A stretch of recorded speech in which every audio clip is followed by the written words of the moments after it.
अस्सलाम वालेकुम नाज़रीन। आज की इस वीडियो में मैं आपको बताऊंगी कि ऐसी दो कौन सी जानें थी कि जिनकी रूह कब्ज़ करते वक़्त मलकुल मौत हज़रत इज़राइल अलैहिस्सलाम को भी अफ़सोस हुआ था।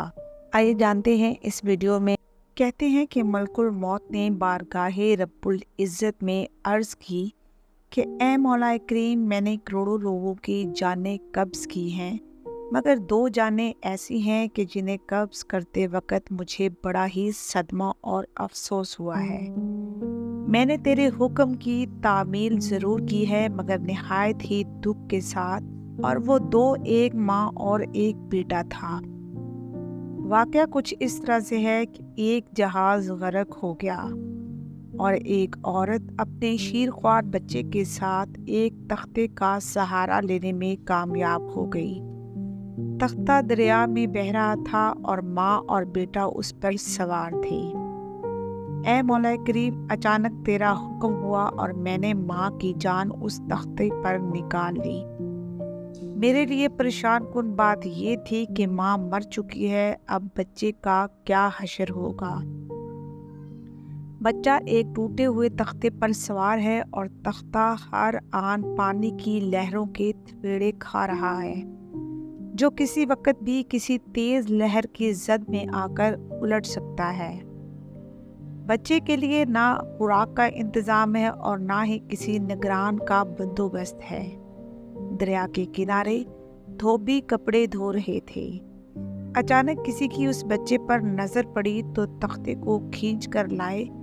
बड़े हैरान हुए कि माँ मर चुकी है और बच्चा बेयारो मददगार तख्ते पर जिंदा है। वो लोग इस बच्चे को अपने सरदार के पास ले गए। सरदार बेचारा बे औलाद था। सरदार खूबसूरत बच्चा देखकर खुश हो गया और सरदार ने बच्चे को अपनी निगरानी में लेकर उसे अपना बेटा बना लिया।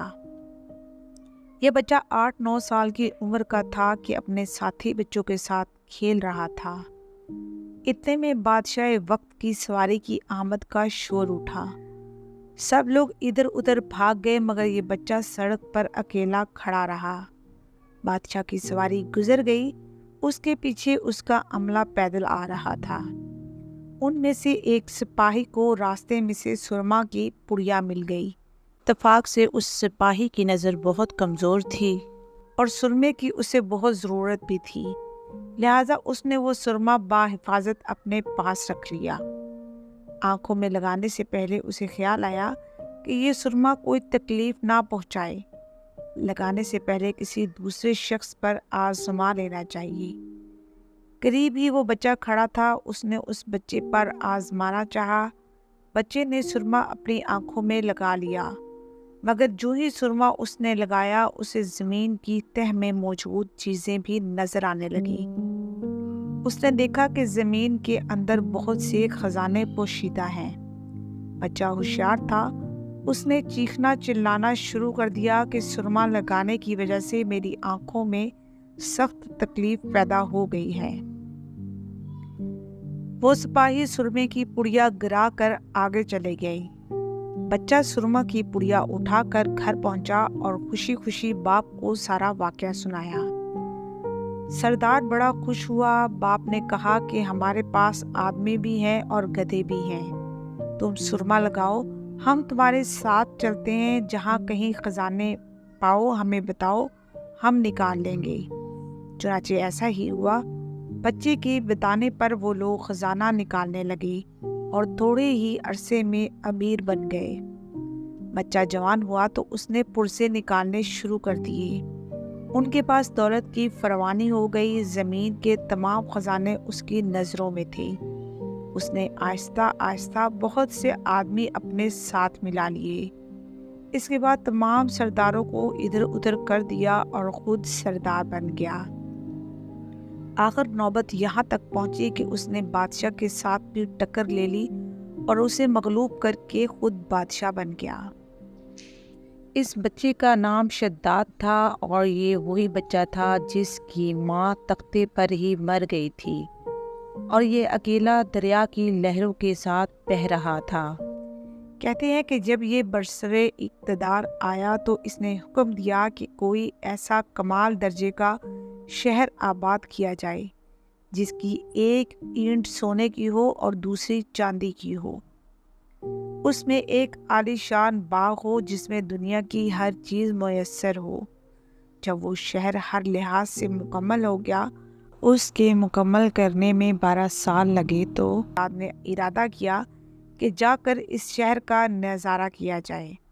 چنانچہ وہ شہر کو دیکھنے نکلا۔ ابھی وہ دروازے تک ہی پہنچا تھا کہ ملک الموت کو حکم ہوا اور اس نے وہیں اس کی روح قبض کر لی۔ اسے اتنا موقع بھی نہ دیا کہ اپنے ہی مثالی باغ کو ایک نظر دیکھ سکتا۔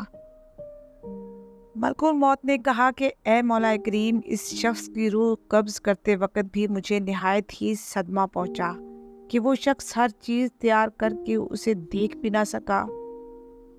اللہ تعالیٰ نے فرمایا، یہ وہی بچہ ہے جس کی ماں تختہ پر مر گئی تھی اور اس پر تجھے ترس آیا تھا۔ اس بچے نے بڑے ہو کر نافرمانی کی، خدا کے حکم سے بغاوت کی اور سرکشی اختیار کی۔ اگر ہم نے اسے خود ساختہ جنت میں قدم رکھنے کی مہلت بھی نہ دی اور اسے باہر ہی ہلاک کر دیا۔